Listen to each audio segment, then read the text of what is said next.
My aunt was Mother Superior, and because of that, I got like 40% off of tuition. Okay. Because of that relation. I was really small, all nursing college. Oh. So it was heavy nursing program.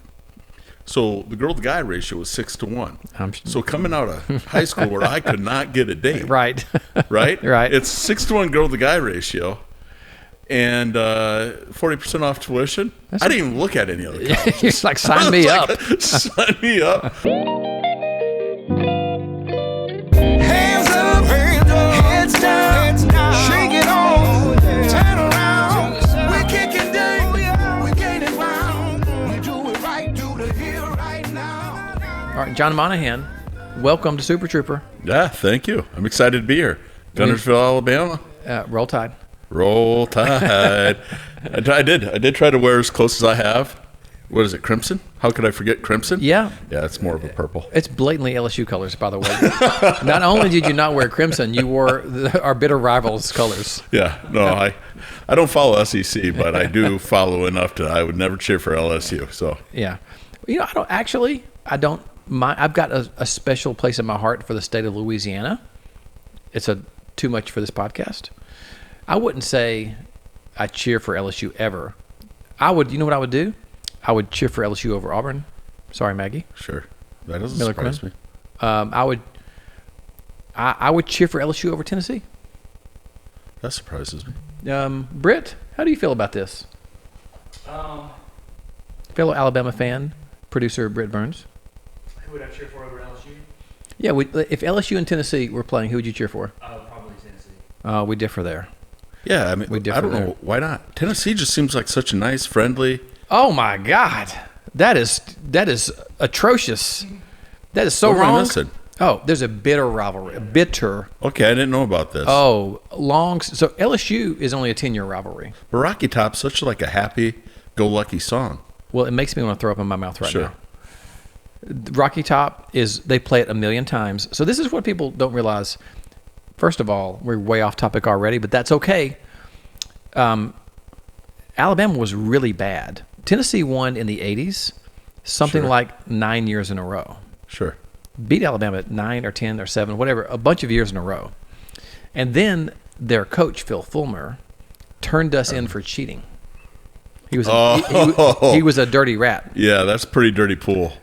Yeah, because it wasn't like they weren't. Everybody was cheating. Everybody cheats, Yeah. right? Well, yeah, and if you're beating the team already. Yeah.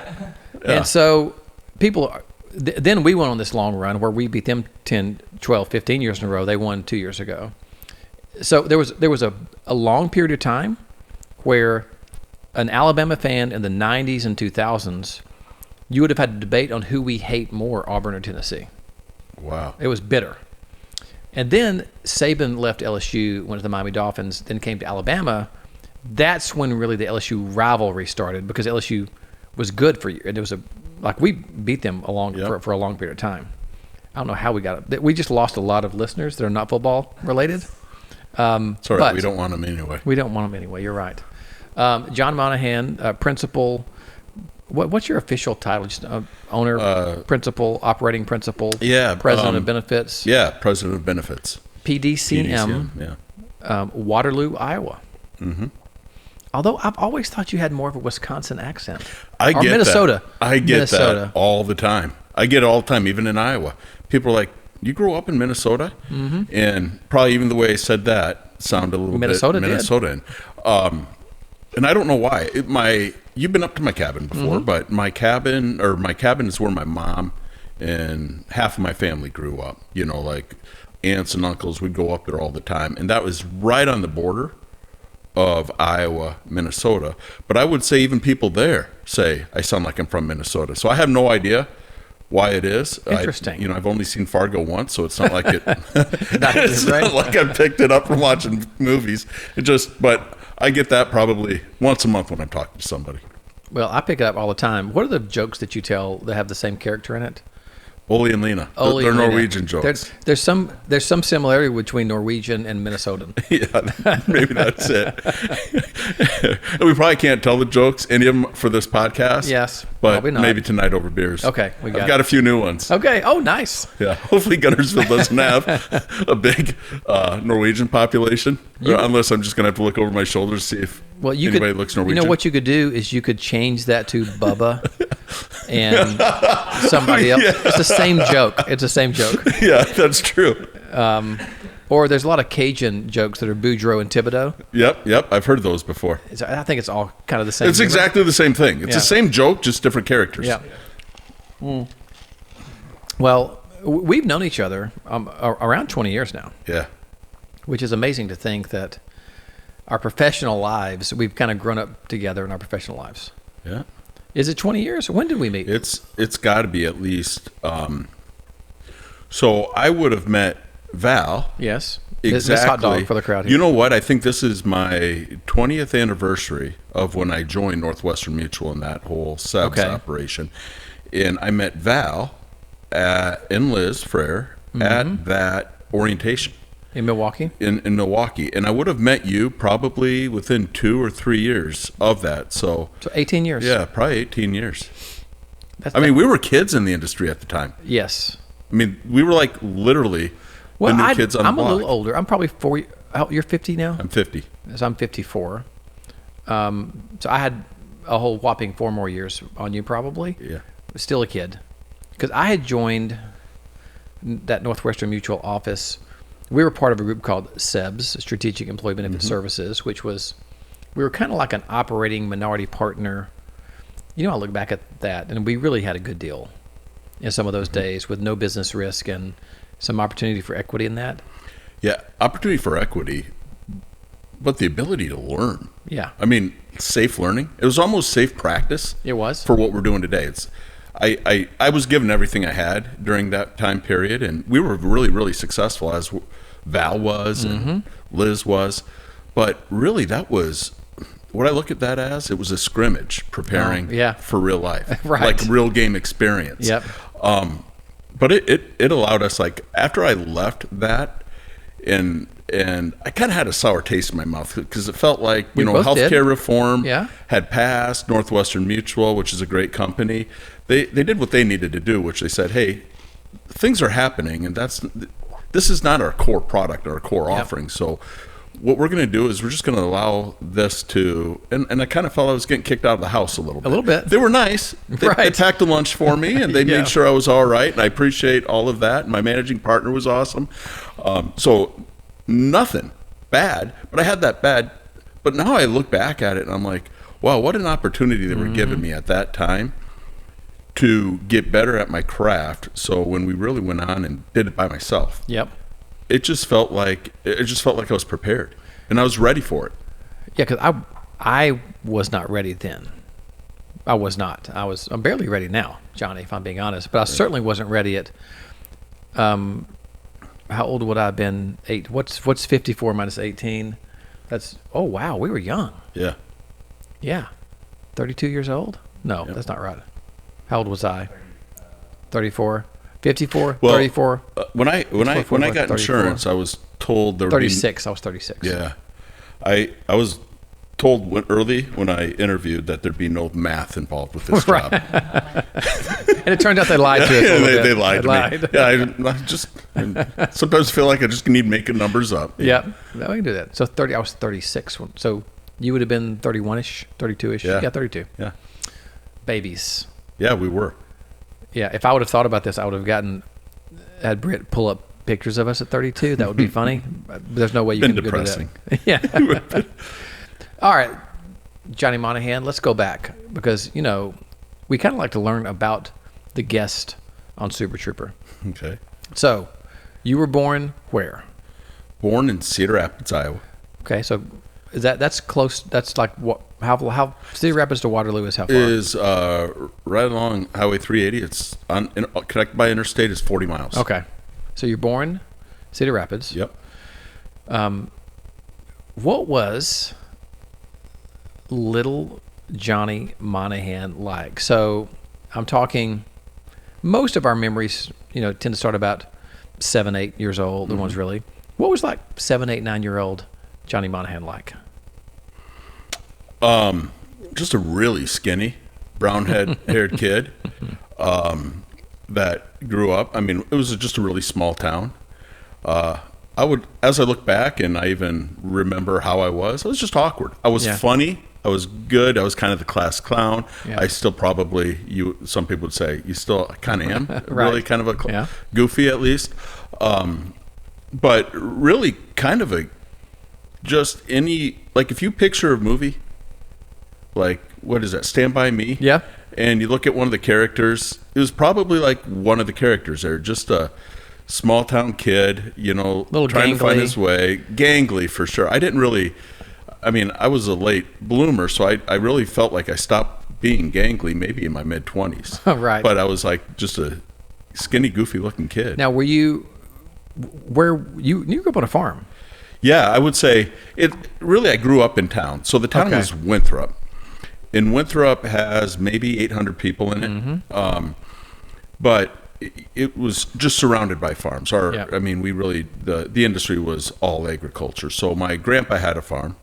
So my dad helped my grandpa with the farm, and periodically we'd help with the farm. But also, from the time you're probably 12 years old, if you're a kid and you want money, you work for the various farmers. You pick up rock, you bale hay, you help with the huge swine area. So there's like swine operations with 4,000 or 5,000 head of swine. So you just help on that. You do whatever needs to be done for farmers on the farm for $4 an hour. Hey there, Scott Smith here. By the way, this is the first time we've done one of these cut-ins. John has been such a good friend for so many years that I completely forgot to ask him about a very important part of his childhood and development, and that is his parents were foster parents growing up. And, we got to the end of this, and we were actually going to dinner the night that we recorded this episode, and it struck me I did not ask him about that. And so I just thought it'd be good to come in here and say his parents, there was 15, 18 or so foster kids that they helped raise during John and Michelle's childhood.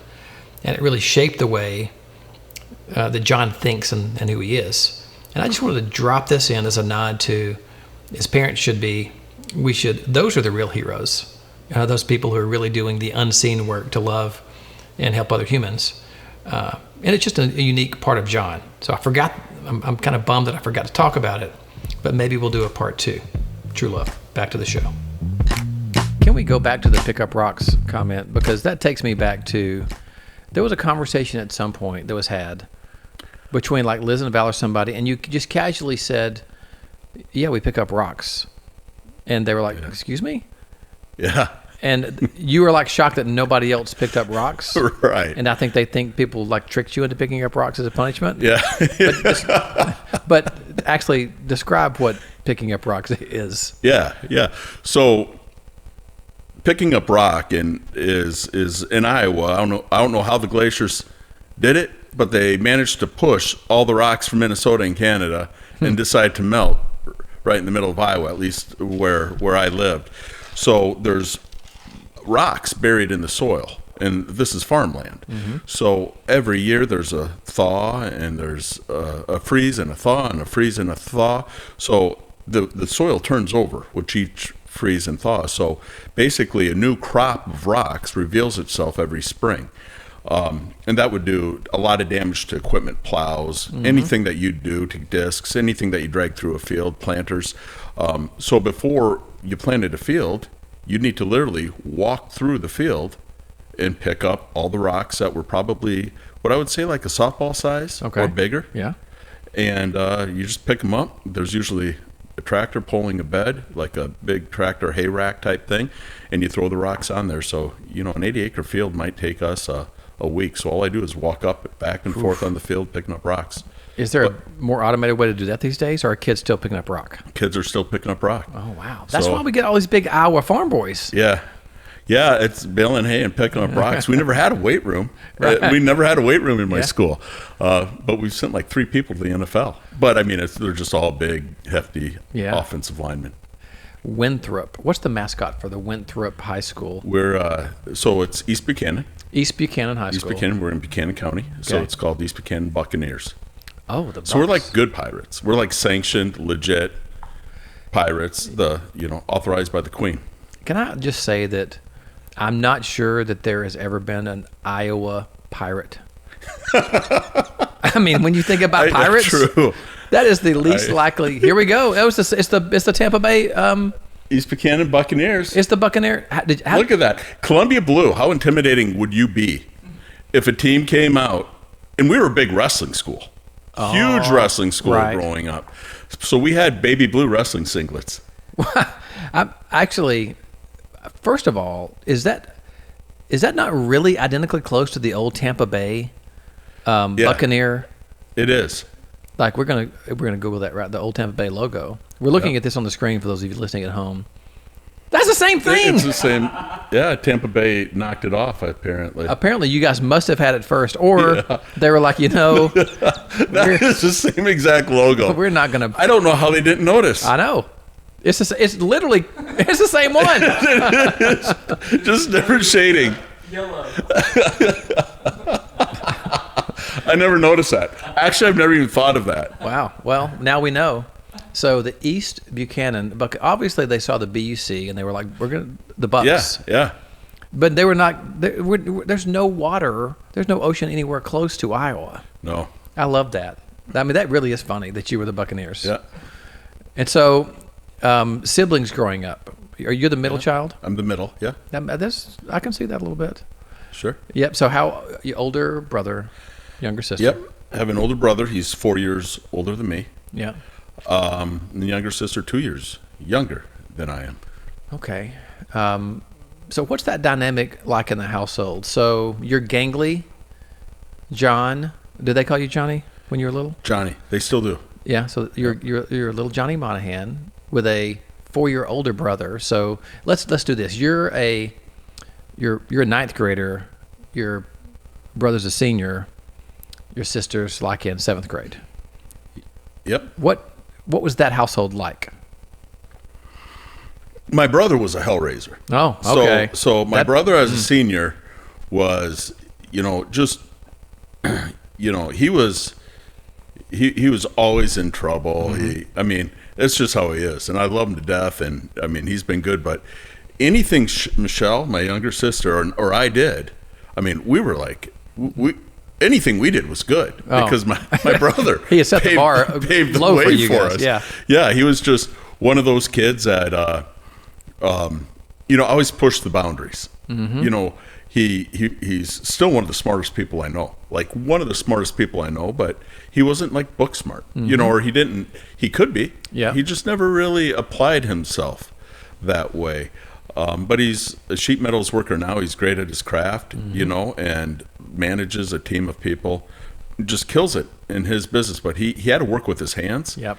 And at that time, we didn't have programs within schools. It was, hey, you learn, this is a curriculum Right. you need to learn. And that doesn't resonate with a lot of people. No matter how smart they are, No doubt. it doesn't. So, but yeah, and we're all adults now, but being the middle child, you kind of like bridge that gap Yeah. between the other two. So he was far enough away from Michelle and he was doing his own thing, that I was really good friends with him all the way through high school, and I continue to be really good friends with him.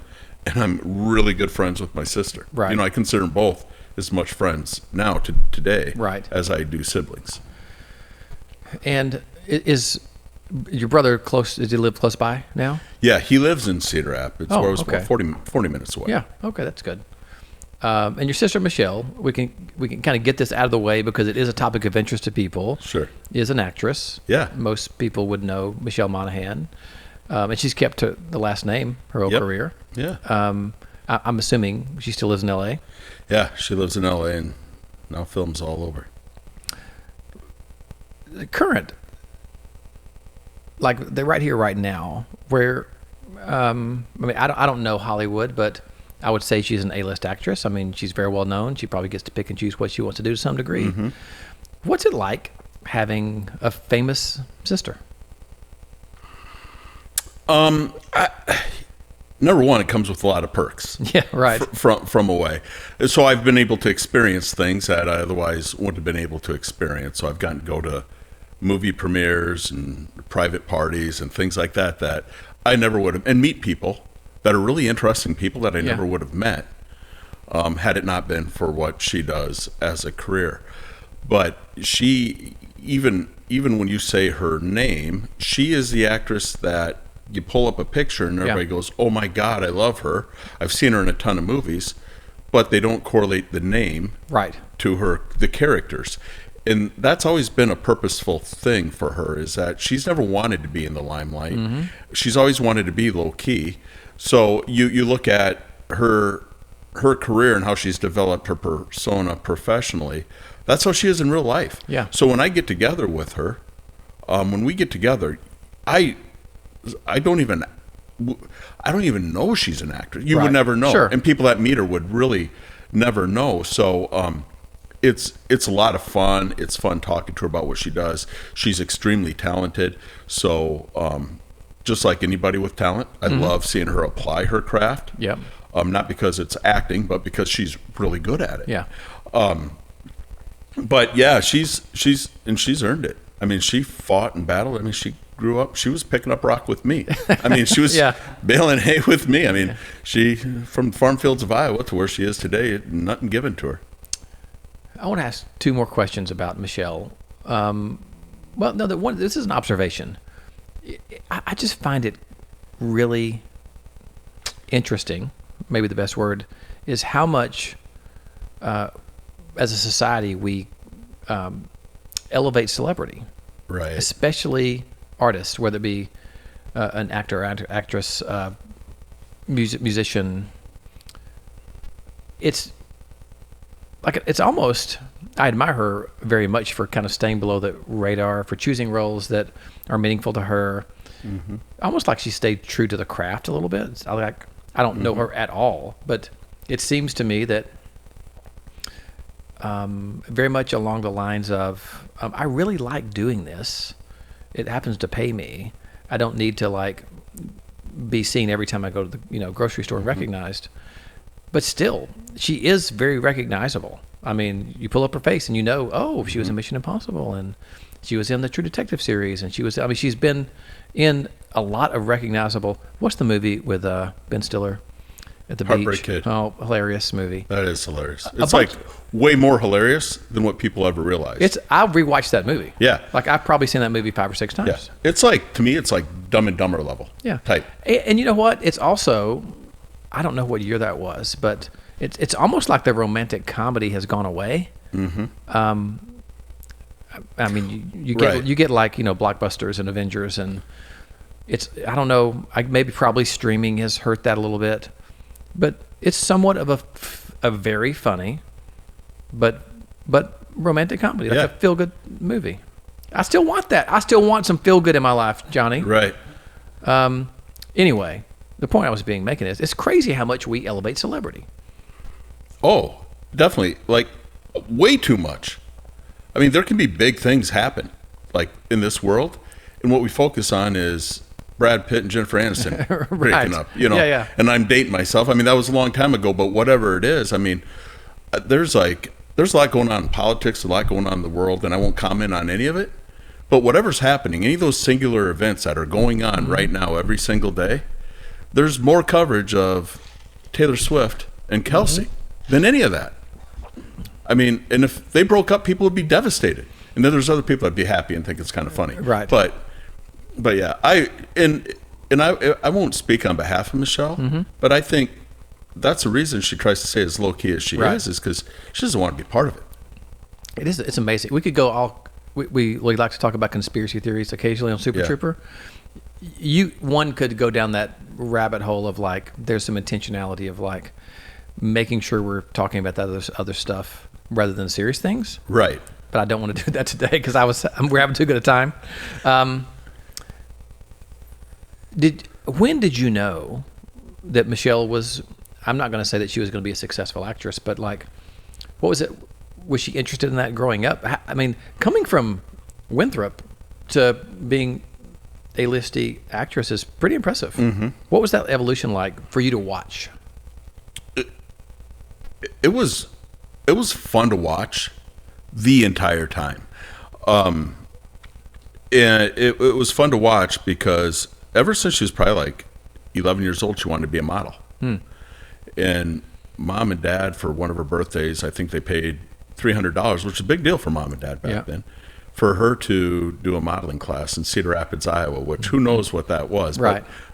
But she saved up money when she was like maybe a freshman in high school. Went around different businesses around, not in our town, we didn't really, but towns around us, and raised money, went to a modeling competition where she just, in New York City, and ended up getting first place runner up. And next thing you know, it's like 3 weeks later, the Ford agency is flying in, Elite Modeling's flying in, and she started modeling.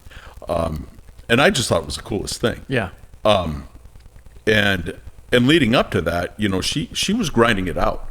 Like, I would take her to different radio stations and TV stations in Iowa, being like, hey, she wants to be a model. Right. Or I wasn't her agent. She would tell them, I want to be a model. She just didn't have her driver's license. If you ever doing a thing on TV, talk show that you need a model. So she was really doing that from a very early age, and then got tired of modeling, went to New York. Didn't have enough money for acting lessons, but would act out scenes for Broadway shows for investors. Right. So there might be someone who wrote a Broadway script, and investors want to see a couple scenes. She'd volunteer to be the actress, and then started getting a few commercials. Her very first commercial was I think it was a tampon commercial, where she's like in the commercial, and she karate kicks the maxi pad out of the way, which was good. I remember trying to figure out when it was going to be on, because I wanted to put a VCR tape in there. To tape my sister's, and like now the joke in our family is like, oh, why'd you take? I think she said, I'm like, why did you ever do that commercial? She goes, oh, no strings attached. Oh, okay. So, but yeah, she took no, right? As we all have challenges in life, and I equate this a lot to what you do and I do, is she'd be successful no matter what she did. Right. And as is my brother. But the difference is, when I go into an employer group and I share the consulting message I want to share, and I talk a little bit about, hey, here's the plans I recommend and here's a price, and they say no, which they do say no. Yeah. Very often I can be like, hey, they just didn't like that plan, or they had a bad experience with that insurance carrier. There's always something to blame it on, to deflect it. When you're an actor or an actress, and you're going in for a role, it's you. Yes. There is nothing else. I mean, there is nothing else that you can blame it on. So to have the fortitude and mental strength and confidence to over and over and over take the word no, and then get to where she is mind-boggling to me. Because it's not about the talent that I'm impressed by with her. It's the mental strength, the confidence, and the fortitude to keep pushing forward when you are the one that's continually challenged. And I love that. I love people who have the ability to do that. I don't know if I would. Yeah, she does. It's awesome. It's good for her. And those are the things people. I mean, you see celebrity, and we probably all believe we overindulge and overly profile celebrity status. But there's a lot of them, man, that they have the mental strength or at one time they had the mental strength to push through barriers to get to where they are. Yeah, to some degree. I haven't really thought about this, but you're putting yourself out there emotionally so much. Somebody's deciding to hire you at all times. Right. Like, somebody's going to choose you or not choose you. Every time, for every role you won, somebody said yes. But you've got to go perform. I am so emotional. I mean, you know me a long time. I'm just an emotional. I don't know if I could have taken that. You hear about people say, going on auditions and 5 years and 10 years and, a 10-year overnight success. I listened to a podcast of a songwriter in Nashville. The podcast is called 10-Year Town because it's a joke. Like, you have to be here 10 years, in Nashville to be a songwriter, kind of banging your head against a wall. That is really, resilience and grit, probably Right. not recognized enough from the people that kind of went through that. Okay, let's jump back into the timeline here. Well, first of all, when did she leave the house? When did she move away to New York? She left her senior year of high school. So you were in High college. school. So Yeah. you were out. Yeah, it was. Let's stay in your high school years. Mm-hmm. So when you were the big man on campus, when you were a head Buccaneer. Yeah, it was Your was junior, that funny? senior It wasn't- Yeah, far from the big man on campus, but I was a Buccaneer. What was that Johnny like? The 18-year-old high school senior. What were you playing sports? Were you rambunctious? What was up with your I would senior year? say rambunctious, Okay. a little bit, definitely on the rambunctious side, a little bit more on the class clown side. We had a small school, but for whatever reason in our class, like my class that I graduated with, we had crazy talented athletes. Okay. So I really didn't fit in to be like the starting quarterback, or I'm not a terrible athlete, but in comparison to what was available, we were stacked. And I like to work and I like to make money. So probably around my junior year, I really just worked for farmers, Yeah. during the either early mornings or after school. Worked at cleaning chickens at a restaurant. Worked a lot through there. And I had a good friend probably my best friend, Barry, who was a very good athlete in our class, had a heart murmur. Oh, So he had to stop playing sports, and he was my best friend. And Barry passed on. So yeah, really? Yeah, he probably 2 or 3 years after graduation oh, wow. from So when you were from young. high school. It was just I don't remember exactly how it happened, but he was going to the University of Iowa. Yeah. And just whatever happened, his heart just stopped one day and went from, I think, from what I remember, him being just fine. Yeah. And then a second later, he wasn't. But you said he So- had a heart murmur, so he Yeah, he had a heart some kind of murmur. genetic Yeah, defect, and probably. he never talked about it. He wasn't the type to Yeah. talk about it. I mean, he, like I always say, to me, it always felt ridiculous because I'd bale hay with him. Yeah. And when we're baling hay, it's kind of a thing. You have the guy on the rack down below unloading the bales of hay onto basically an elevator, which is more like an escalator. Yeah. Brings the hay up for those that aren't farmers into the loft. And it's always one of those competitions. Can he put more bales on the elevator than the two guys up in the loft can grab the bales, run them to the other end of the barn, stack them? So it's this constant. And the barns are up in the hayloft, it's 115 degrees Yep. on a 90-degree day. So, but I'm like, there is no practice in athletics that I've ever been part of that was anywhere as intense as that. Right. And I couldn't keep up with Barry. I mean, he was an athlete. He was just a hard-working farm boy. So it never made sense to me.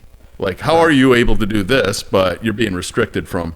He was a great wrestler, but Right. you're not able to wrestle, and so it never did make sense to me. And he never ever tried to make sense of it because it wasn't something that he ever talked about or he leaned on or anything else. So, it was kind of a surprise to me that I think it probably to everybody because.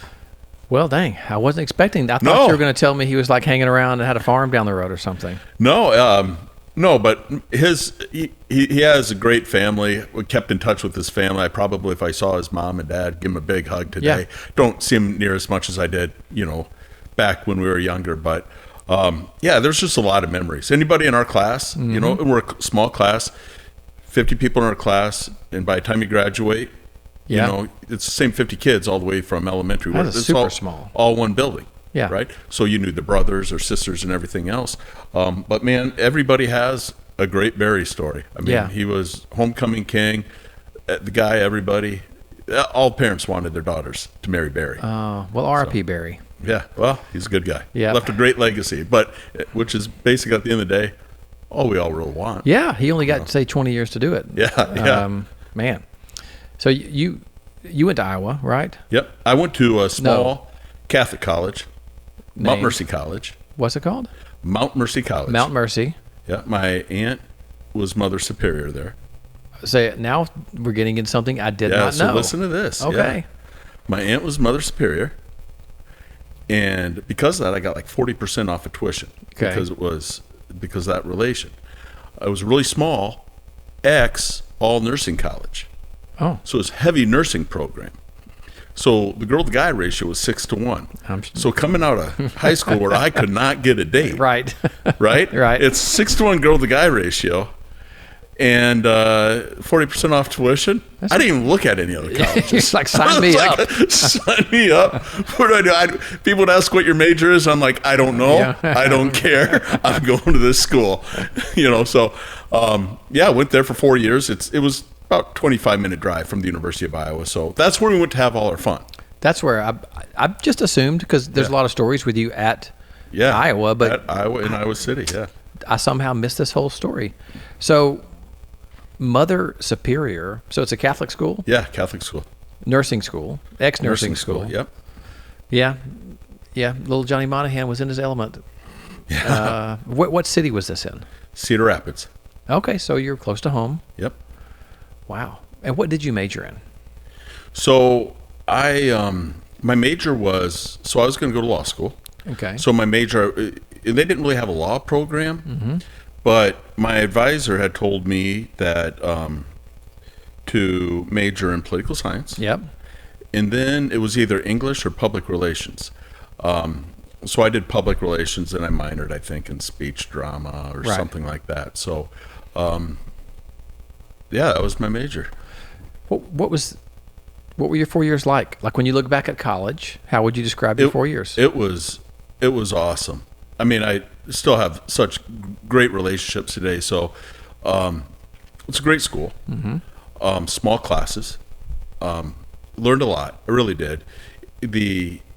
But I always hung out with, although I'm not a great athlete, I always hung out with athletes. Yeah.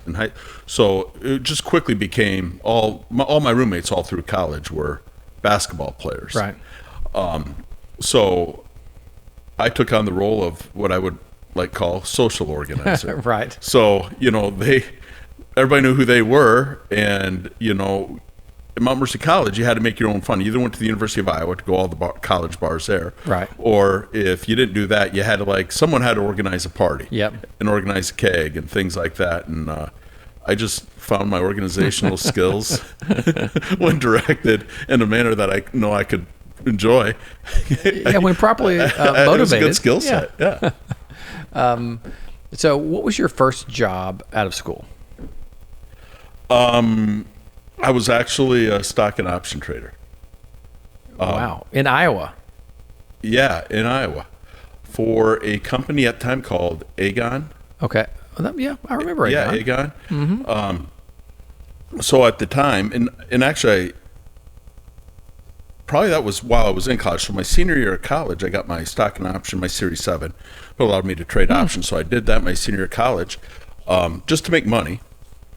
But at the time, we didn't have E-Trade and the ability and institutions. So what we did is we handled the trades for financial institutions. So a trust department of a bank might buy, 10,000 shares of AT&T for their trust or for whatever they were doing. So, but they didn't have links. I mean, this is the internet. Al Gore was just finishing this up. Right. He wasn't even done. Yeah. Right. So we had we had all the connectivity to the New York Stock Exchange. Okay. And then there's something called third market dealers of stocks too, which is not important.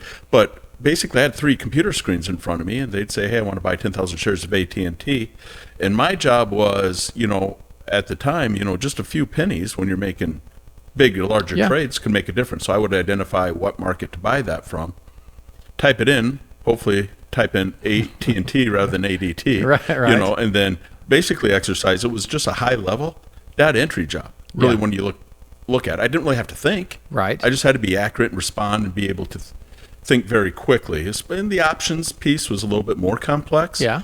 But yeah, it was all right. It was all right. I hated it after about 2 or 3 years. Well, it probably became monotonous, I would think. Yeah. This is a continued theme on this show. Is this called a show, podcast, whatever we're doing? Is the level of responsibility a lot of folks have had at younger ages, as it compares to, say, our kids or their peers.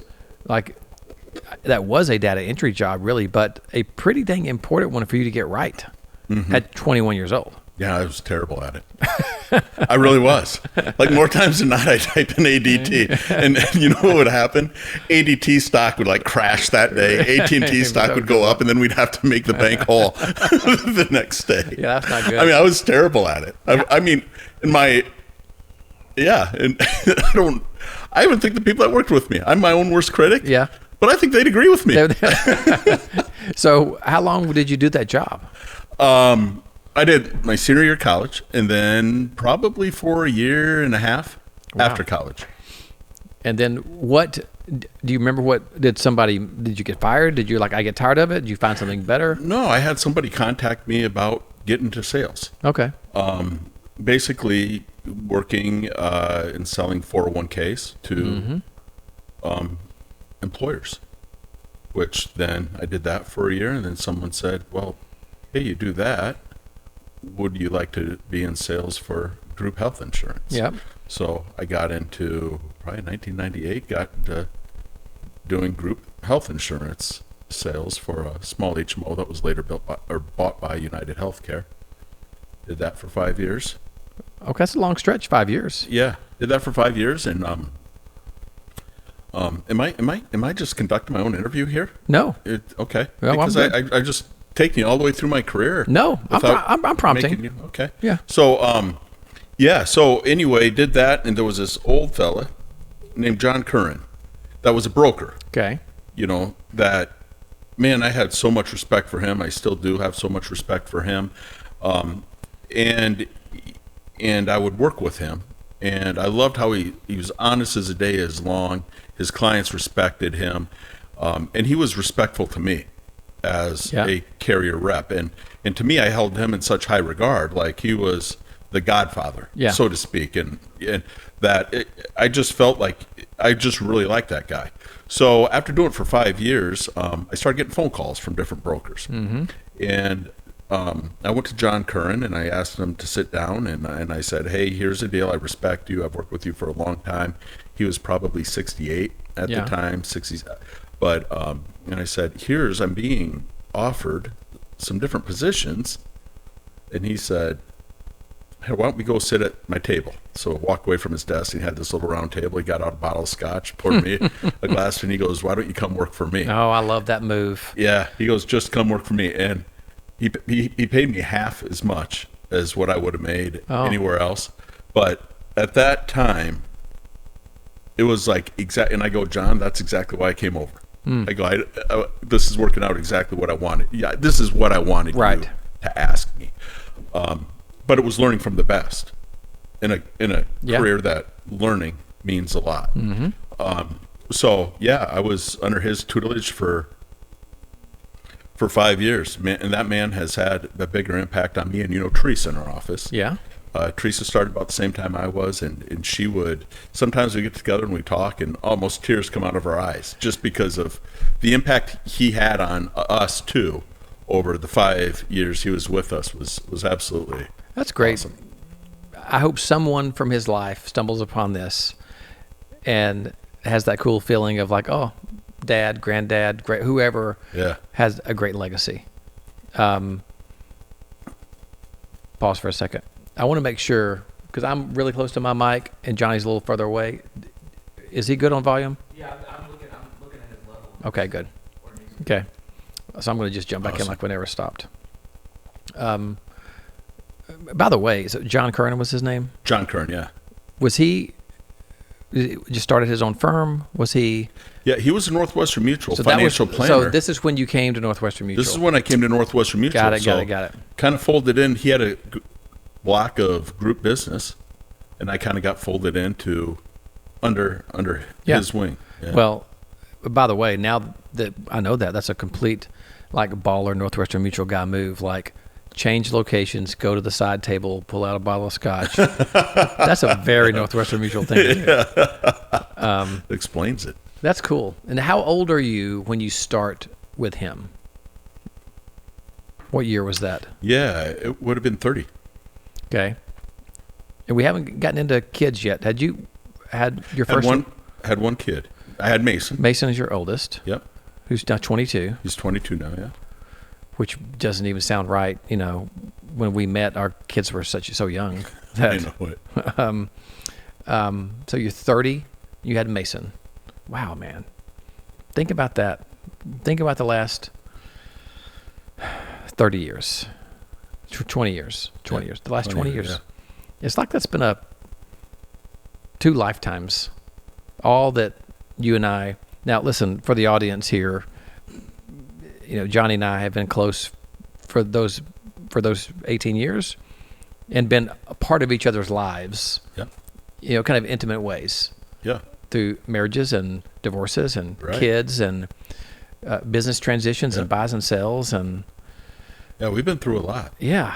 Boy, man, I got a little emotional just thinking about everything that's happened in the 18 years. Well, we both dealt with a lot, right? Yeah. And we look at each other and we have so much mutual respect and admiration because we all came out of it all right. Yeah, we came okay. Yeah. Listen, we're still works in progress. Right, true. But it's pretty good right now. I hope we are. It's pretty good right now. Yeah. I'm going to have to take a detour. We're going to come back to 30-year-old, but I just have to say this in the moment because you're getting married this year. Yeah. In July. July 27th, yeah. But even more interesting, Mason's getting married the week before you. Yeah. It's weird. How do you feel about that? Your oldest getting married at a pretty young age. Yeah. 22. How are you feeling? I absolutely 100% believe, and called it, that he will get married. Just him and his future wife, they're absolutely perfect for each other. So they've been together for probably 5 years, lived together the last 2 years. She's a teacher, got a good job. He's already got a job lined up in mechanical engineering. And they are the best way I can describe them, old souls.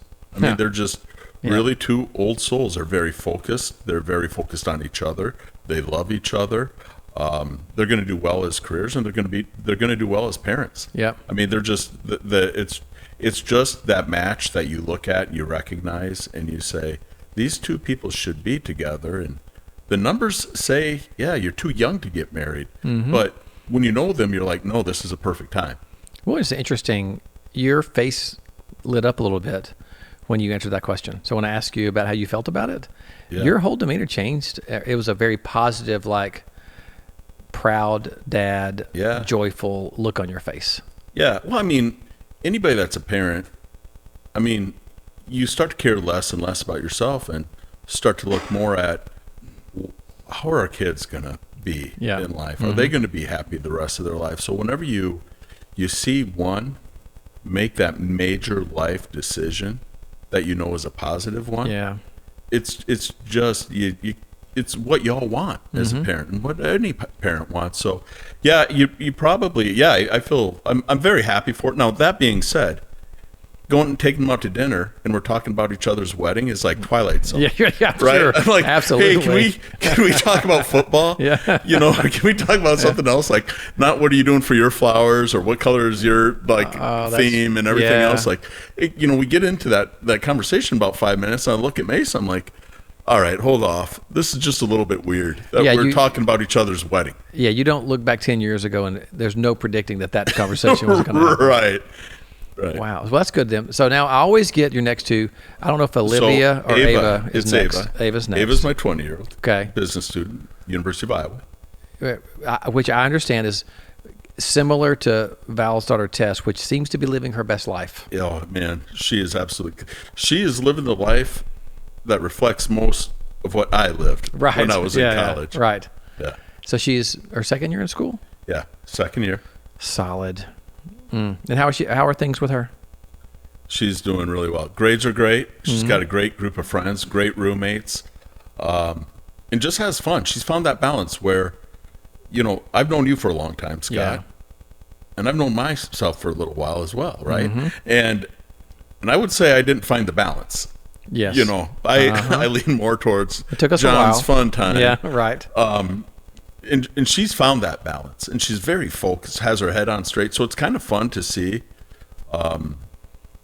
like her be very measured, have fun. Yeah. But when she goes out, I don't worry about her. Oh, that's- like I'm like, oof, that's yeah, good. her head is on a swivel. Mm-hmm. There's nobody going to pull anything on her. Yeah. She knows what she's doing. She's got her wits about her, but she's having the time of her life, and she's going to be home in time to study. Yeah. You know, so yeah, she's just absolutely killing it at the University of Iowa. That's I've really, Tess and I would say Tess is as much like a daughter as she could be. You know, Right. being in our lives 3 or 4 years now. She's at the University of Alabama with Carson, my son. They're good buddies. And she was kind of speeding her way through college. She came in with, a bunch of college credits and was like taking a bunch of classes. Now listen, living her best life, but also making Yeah. good grades. But I was like, Tess, like, you have the rest of your life to work. Like, take full advantage of the 4 years. Like, don't do this in 3, because she didn't want to get out. Right. So they're really at cool ages to like really have the To do best that. of. I mean, just live their best life. Yeah, she's got I don't know. You probably, even if you don't follow women's basketball, college basketball. Well, if you're a sports fan, you do. Yeah. So, University of Iowa program, because Mm-hmm. Caitlin Clark is getting Yeah. a bunch of highlights. So, like, right now, my daughter, every time she goes out and she sees a certain basketball player, it's not Caitlin Clark. Right. It's one of the other starters. I won't Yeah. say who it is. Whatever it is, this one Iowa basketball player doesn't like my daughter. They've never met. They've never talked. It might be the way she looks, Mm-hmm. Right. or it might be Yeah. just rubs her the wrong way. But the other night, like, I was talking to Ava, and she's like, "Oh, I ran into so and so, and she called me a narp." Like, what? A narp? And she's like, "Yeah." And I go, "What does that mean?"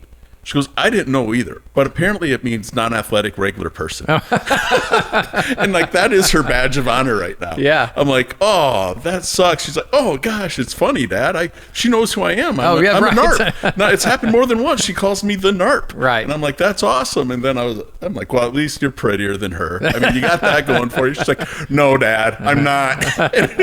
In real life, you should see her once she gets dressed up.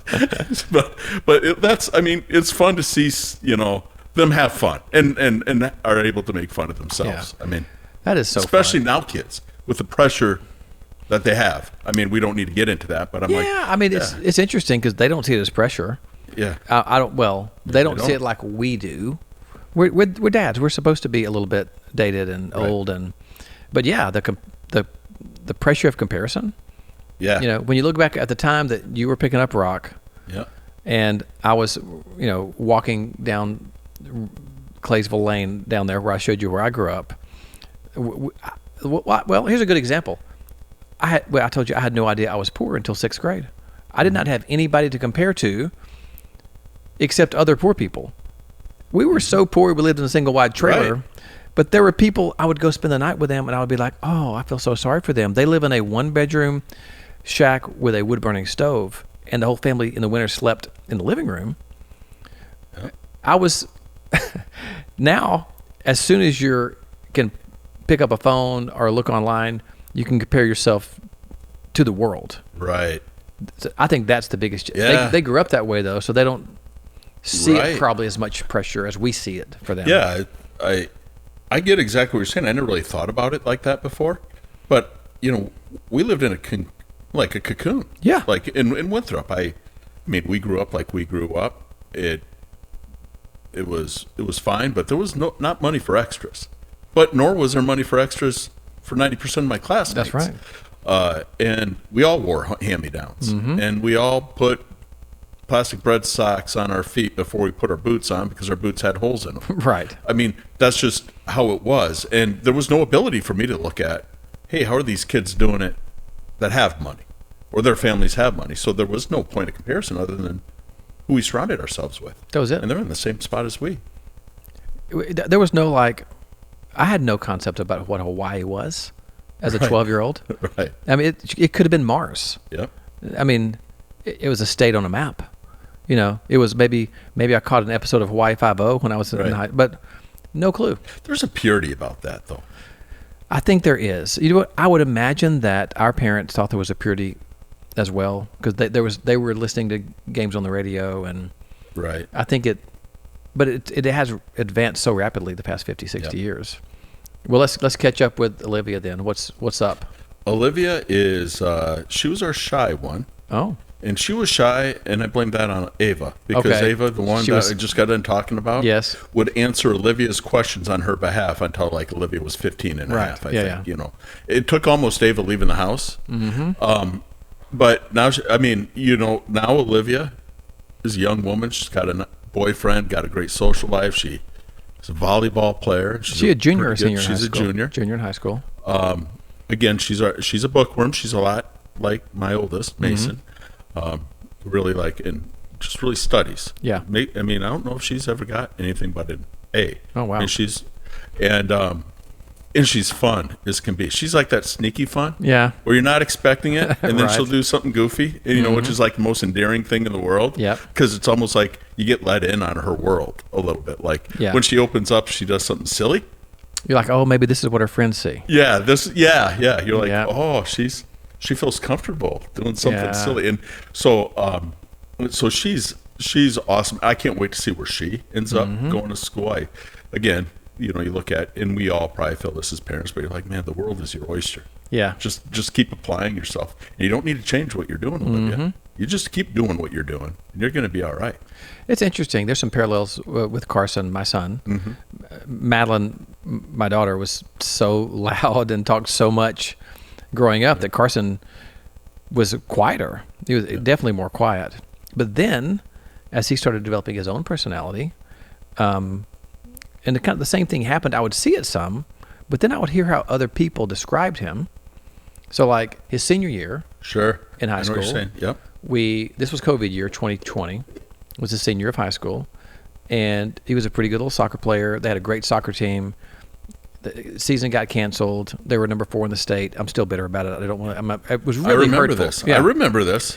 So they do an awards banquet at the end of the year anyway, and they give all these awards away. And Carson wins some soccer award, but then it gets to the very end, and the coach says, "Well, it's been a crazy year. It's been a strange year, but one of our players has, kind of acted as a glue that's held us together. So I'm going to give the first ever Entertainer of the Year award to Carson Smith." Okay. And I teared up. Right. I was like, "What? Entertainer of the Year? Like, there's a part of you that I don't fully know." Yeah. If you're that, and he is really, he's gone in Tuscaloosa. He's done stand up 3 times now, open mics. Oh, that's incredible. I didn't know this about Carson. Yeah, it just started at the. That takes balls. It does. I'm so proud of him for that. So December was his first one, and then he's done 2 more this year. And he and his buddy that do it, they're about to pack up sometime to go to Birmingham and do one in Birmingham. He's fearless about it now. Now that he's done it, That's incredible. the last one he did, he's like, I was like, "What was your?" I don't press him much on it because I want to give him material, and I know he doesn't really want that. Right. He just wants to encourage.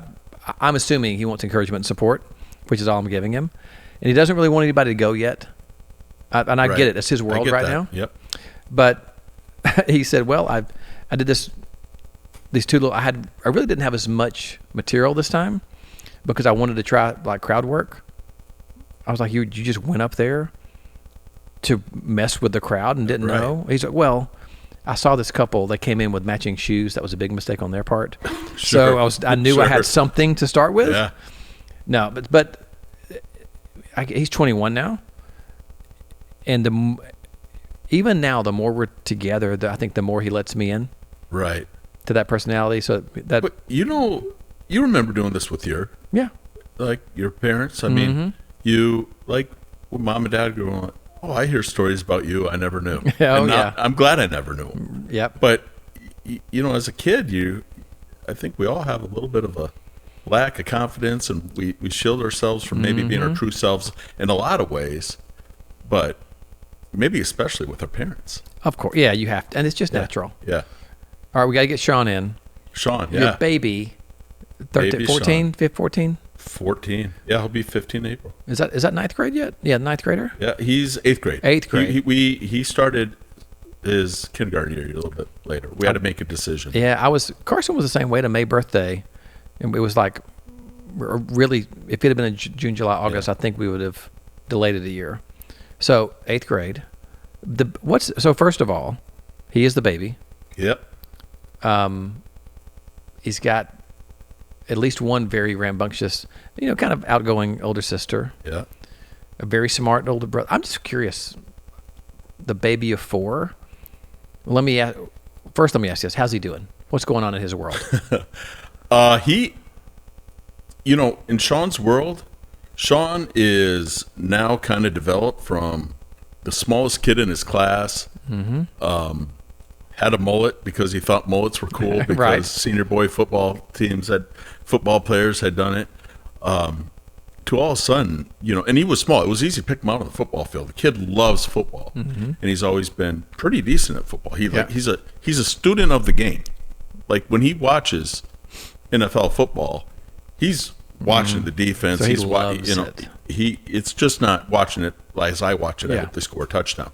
But over the last year and a half, he went from like who he was to growing 6 inches. Oh yeah. Looking more like a man. He's got the jawline. Yeah. He's got the hair all the girls like. He's getting a lot more attention than what he ever does, and he's living in the moment right now.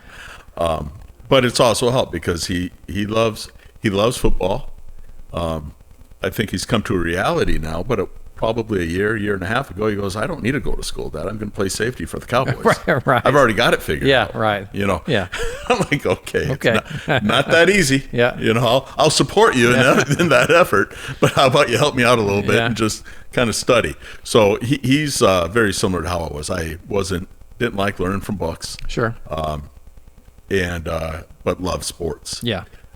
And he's the same way, but that's fun too. And I realize as a dad, going through 3 others, that once they get their driver's license, they become an adult. Oh yeah. You might not consider them an adult, Yeah. but they're doing more adult. They don't need mom and dad around as much. You don't get that 15-minute conversation picking them up from school, where in 15 minutes you get a whole day's worth of updates. So, I realize there's just a couple more years, Yeah. where you really have that concentration of time to be able to spend with them, and then you lose them for a while. At least what I feel like. You don't lose them. You just have less time with them. So you need to make the time more meaningful. Well, yeah, I think you lose them to teenage selfishness. Yeah. Which we were the same. Yeah. Where he's not. That's a tough age for a boy. When you get to that 13 to 18, you really are discovering yourself. Yep. There's a bunch of comparison with other boys, even if you don't realize it. As cool as we may think we are, I would consider us 2 pretty hip dads. We're dad. More than hip. Yeah. If there was a hipster plus, we would be it. Yeah. Hip, not woke. Hip. Well, no, that's 2 different things. Yeah. 2 completely different things. No, very hip. I would say, as dads go, this is if my kids were here, they would be laughing at me and they would say, "You're nowhere near as cool as you think you are, Dad." But that's Which the way makes it's you supposed cool. to be. It's supposed to be. Right. But anyway, you do lose him to he's worried about himself. Yeah. He's supposed to be finding himself, discovery, all that kind of good stuff. And you're positioning yourself, right, as a boy. Yeah. The 14, especially in a small school, we talked about this before. Yeah. And we talked about this earlier, is you kind of find your position in the tribe, so to speak, and you kind of and that's where you're to be through high school. So there's a lot of that probably going on. I don't see it, but I remember being in that where you're like, all right, am I the alpha male? Am I slightly below the alpha male? Like, what is my role in this friend group of mine and in the school? Because it's kind of like once I get placed in this, it's kind of, that's a character I play. Yeah. Which now I look back, it was kind of a character you play. It is. Sometimes. And I don't think there are very many of us who are mature enough to break out of it till we get older. Yeah. You're just in it and you're like, oh, I guess this is who I am. Right. I am this, right? If I had to think of it, I was probably the, because I was in a popular group, but I always had a girlfriend. And, my junior and senior year, I had a girlfriend. I was a pretty good athlete. I didn't work really. You were probably way better than pretty good. Well, I was naturally a very good athlete. I didn't work very hard at it. Sure. I didn't have the discipline to work very hard. I was a good tennis player. I was a good athlete. I was. but I just didn't work at it. It wasn't important to me. I didn't try very hard at school because I was smart enough to make A's and B's. But you always had a girlfriend. Did have a girlfriend. We knew where your priorities were. That was my priority. You worked hard at that. It was really my. If you're, you know what? As usual, you're spot on with your analysis. I think people thought I was probably a little bit of funny. I wasn't a class clown, but I was witty. I think I will bet you. I mean, we talked before earlier. My dad being an alcoholic, everybody knew that. Right. That was probably a subtext of my identity to other people that maybe I didn't really fully realize. But that was probably it. Anyway, before we go down that rabbit hole, 4 kids. Man, that's a lot. Yeah. I mean, I love it. I mean, I'm glad we've got 4. I can't wait to be a grandfather. Oh, and Val, but Val can't stop talking about. I can't wait. Well, let's get a little bit more up to date. Let's go back to you getting married. Yeah. So let's do this. I always ask this same question. When is the first time you and Serena locked eyes? Like it was like with a spark. When did that happen the first time? You know, it sounds cliche. It was probably, and I won't say probably, it was our first date. Oh. I mean, it was our first date to the extent other people noticed. So we had met, hadn't really talked that much on the phone, just enough to really organize a date. We met, we sat at a table at a restaurant called Bubba's. Oh. Which is really actually high-end Southern food. Okay. So we ordered a couple crab cakes, got a couple drinks, and ate the crab cakes. But the conversation was just so natural and easy, and we forgot to order our meal, so we just got another set of crab cakes. And we were probably there for an hour and a half, and the waitress came up. She's like, I just love you guys. She's like, you're just the best couple. She's like, you know how nice it is to see a couple in love? And we said, for real? Yeah, this is absolutely for real. And we both said to her, basically, we're like, no, we just met. This is our first date. And she goes, oh my God, I'm coming to your wedding. And that is exactly how the night went. So, it was immediate. I mean, I went my way and came back to Waterloo. She lives in Des Moines, and we texted probably endlessly for the next 24 hours, and then we're like, we need to see each other again. And we went to a concert at the Iowa State Fair, and who was it? It was Carrie Underwood. Okay.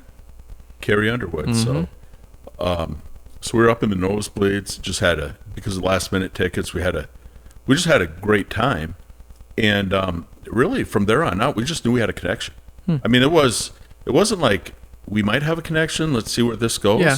It was, we have a connection. This is really cool. Yeah. And it was just really kind of full on dating. I mean, there was not even really a conversation there didn't need to be one hey, where are you? Are you going to be seeing other people? It was just understood. This is a path that has been laid out for us. So it's been awesome. It's about it's been great. A year and a half? Year and a half, yeah. I think it's interesting when, Val and I got married this past April.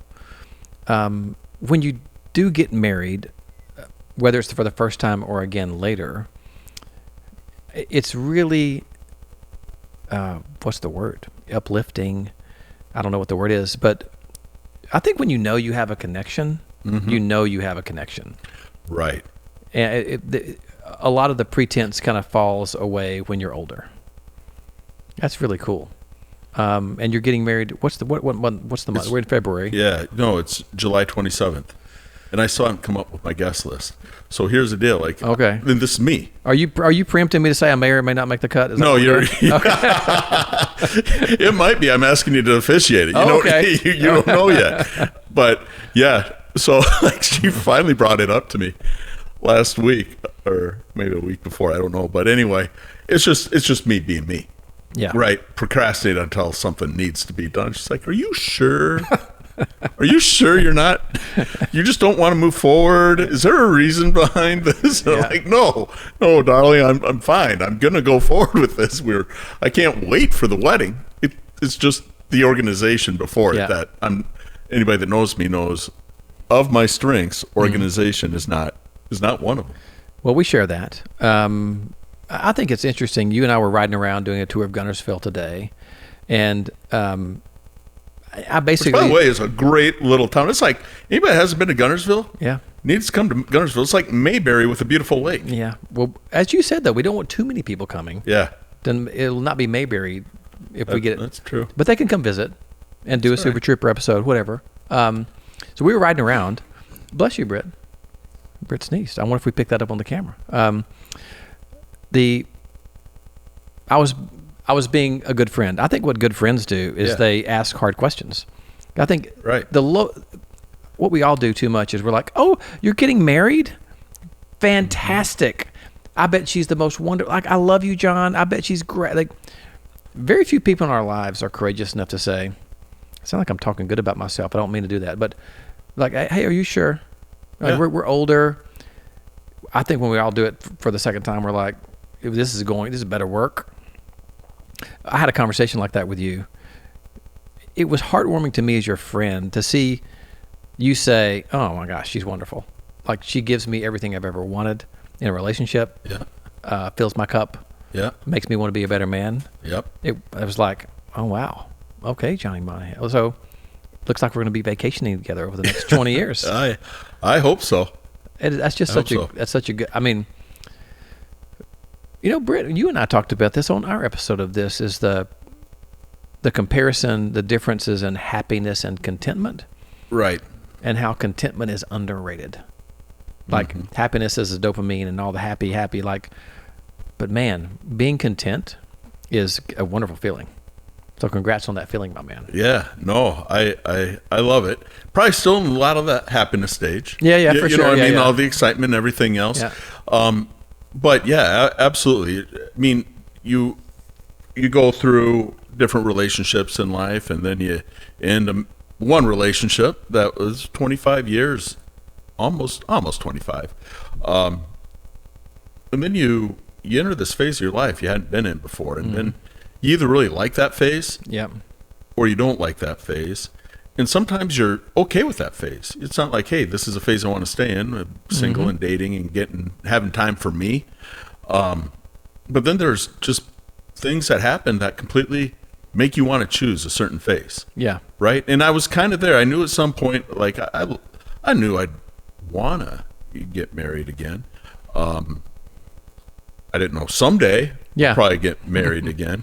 And then, but you do. Those events happen that either sometimes it's a job, sometimes it's a friendship, and sometimes it's, someone that you meet that you're like, all right, now I know what phase I'm supposed to be in, Yeah. and I know it should be soon. And so it was really easy. It just became instinctual. Yeah. With this relationship. Well, I'm thrilled. Johnny Monaghan, we probably should be out of time. Well, you know what we haven't. Well, we don't have to be. We're going to talk through this to see All if we right. are or not. Because really, we haven't talked about the bulk of the career success. Right. Because We only need a couple minutes for that. so, anyway. so you ended up orchestrating a merger of. This is such an awkward transition, but we're going to do it anyway. Yeah. So you kind of merged your benefit practice from Northwestern Mutual into a firm called PDCM in Iowa. Yep. What year was that? 2013. Yeah. Okay. 2013. So we're tracking here. That's the same year that we sold our practice to Yeah. a firm in That's right. Birmingham. Also we haven't talked about the OG study group that was really the very birthplace of True Network. Yeah, that's way more fun to talk about than. So we were in a study group with, Yeah. originally, it was you and I, Yeah. Val, my now wife, Yep. Liz Freyer, Jackie Crane, Carol Rappaport, and Eric Serrano in Milwaukee. And then, like, the last meeting that was ever had that I didn't attend because my kids had some kind of school function, Dan Templin came Yeah. Yep. for the last one. But before that, how many years was that thing? 4 years?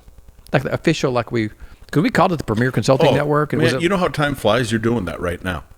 Like that year, there was probably like 6 to 8 years of us doing that. Oh, wow. I guarantee you, if you look back, because we called ourselves different things. Remember we used to call ourselves Secrets? Oh, yes. There was a Facebook group. Like a Facebook group called Secrets. I don't know why.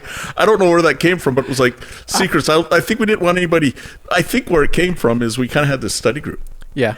And we were kind of like, thought we were pretty cool and pretty exclusive. And we didn't want, and what we'd run into sometimes, like, hey, can we be part of your study group? Or, hey, can I? So I think we're like, no, let's keep this secret.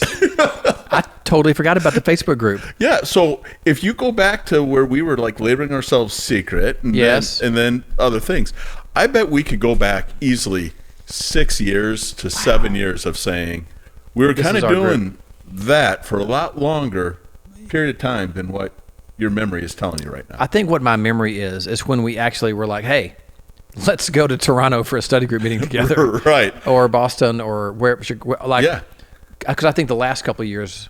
Chicago. Yeah, so we did those kind of things. I was not remembering us meeting like together as a group, like at an annual or regional meeting, and I was totally forgot about that stuff. Yep. We named ourselves the Premier Consulting Network at one time. Mm-hmm. By the way, I just got a LinkedIn message. Do you remember the first attorney we put on retainer, because it wasn't Matt Stiles? He just sent me a LinkedIn message. Why am I not remembering this? Peter Marathis. What is it? Peter Marathis. Yeah. Who is now, by the way, the chief legal counsel at Alera. Ha ha. That's his. Wow. No one ever leaves this industry. No, you're trapped. Yeah. He just sent me a cool LinkedIn message about, someone was talking about the success of True, and he wanted to chat. But anyway, that study group, we hired the same labor ERISA benefits attorney together. Mm-hmm. We started doing some employee navigator stuff together. Basically, I think I just tagged on to Liz's license in the beginning. I think what I did. But we really helped each other grow our firms. Right.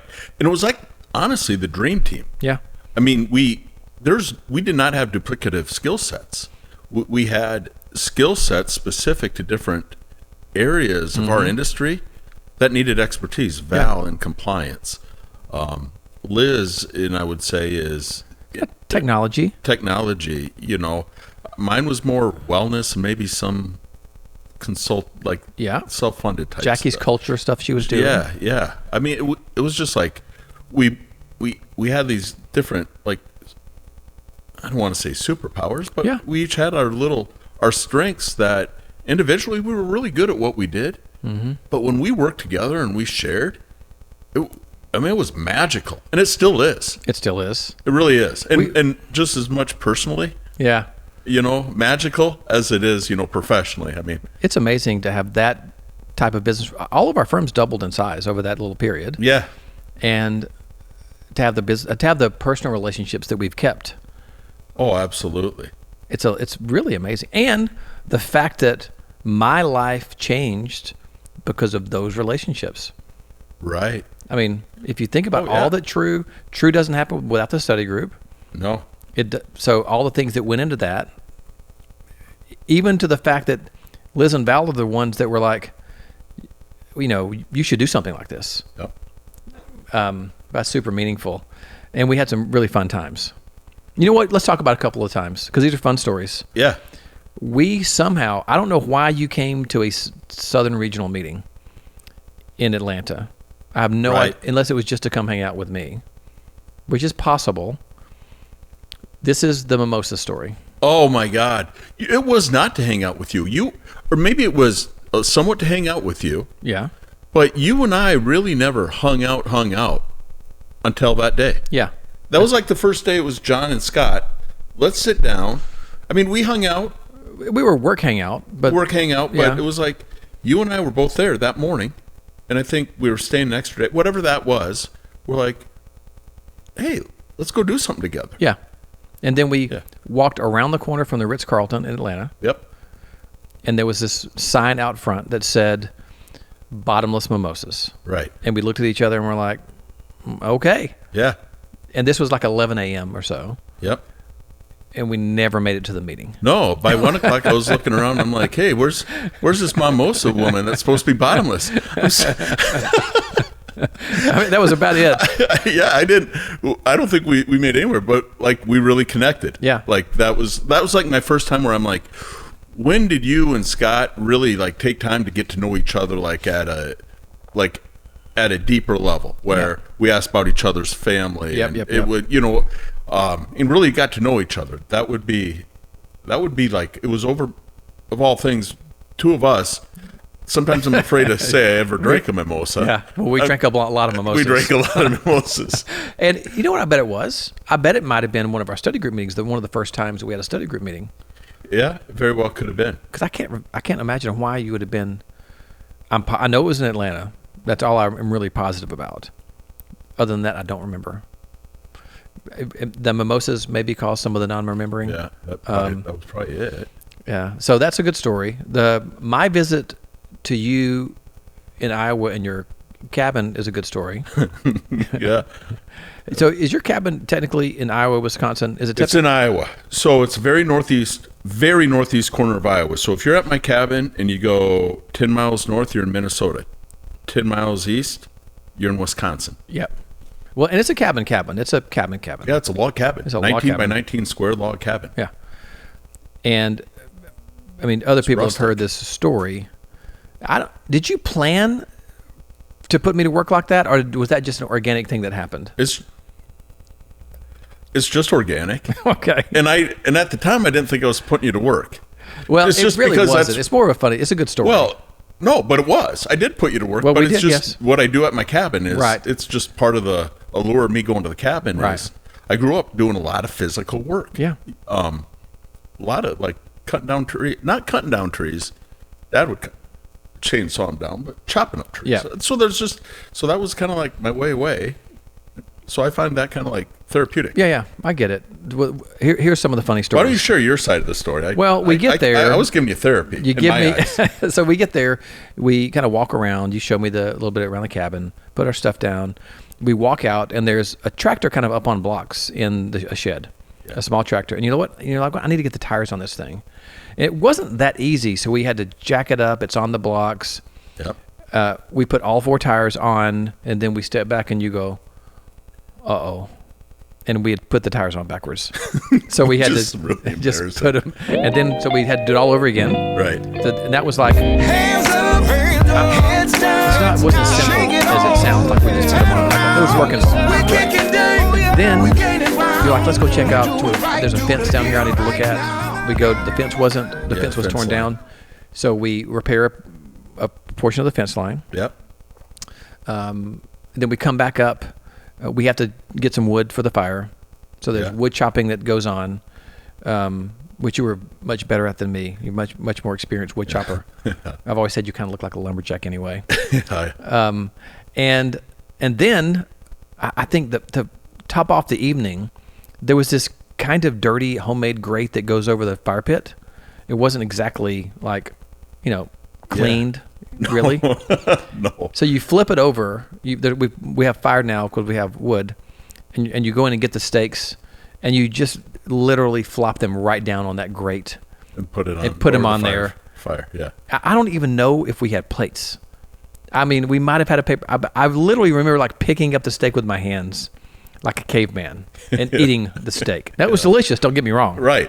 So that's what I remember of the first day and night at the cabin. Yeah. Yeah, that's basically what it still is. I mean, it is it's the distance between me and complete like hillbilly Yeah. is very thin line. Well, me too, my man. You've seen. I mean, it's in fact, if I sometimes say I'm almost more hillbilly or lumberjack Right. that fakes being a professional. Yeah. You know what I mean? Sometimes Oh, you feel man. that. What is the real me? Who is the real me? Well, sometimes I'm like, you know what? That's real me. But just to make ends meet, I have to fake that I can do some of these other things really good so people pay me to do it. I think I'm very similar. I've got now the things that I'm good at are different, but I've said many before. I think I pretend to be this insurance professional dude. Right. Also, a couple of memories from that. we go looking for a bar. We're kind of just like driving around, and I don't know the name of the town we end up in. You may remember the name of this town. Yeah. It's a, when I say it's a small town, we go in this bar. By the way, there's 2 bars in this town, and will make sense when I finish the story. We go in the bar that's open, and there's people behind the bar. We go up, we start talking to them, and 2 things happen. One, they ask who you are and everything, and they immediately know who your sister. They ask, "Wait, are you related to Michelle Monaghan?" So they know who she is from, I guess, just the Iowa thing. Right. Yeah. And then I say, "How many people live in the town?" And this literally happens. Those 3 people look at each other and they go, "Well, there's us 3, John and Mary. We got this person." And then they say, "Is the Indian still in town?"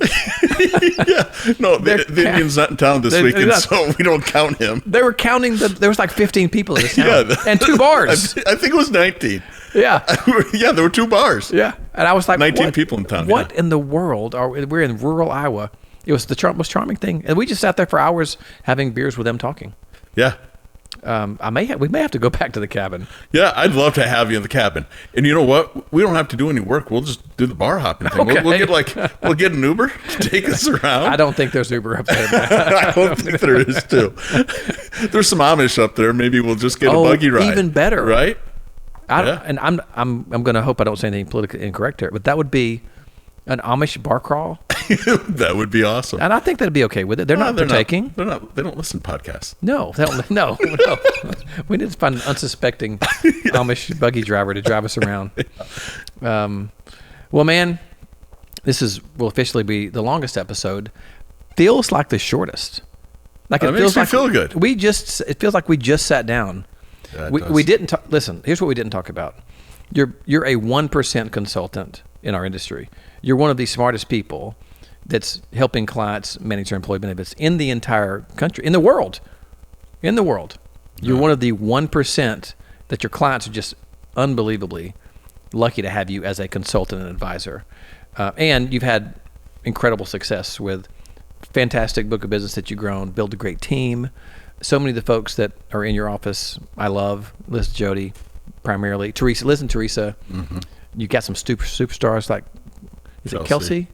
Yeah. See, here's what happens. There's a Kelsey, a Chesley, and a Chelsea now on the network. Right. And they're all superstars. They all are. So anyway, maybe the next time we come and we talk about captives and wellness and pharmacy, because you've done some cool stuff. Yeah. But for now, this is what we do at the end of every episode. We fake cheers. All right. So we come over here and I say cheers. My arms are long enough. All right. Love you, man. Love you, dude. True love, buddy. Love you, dude. True love right back at you.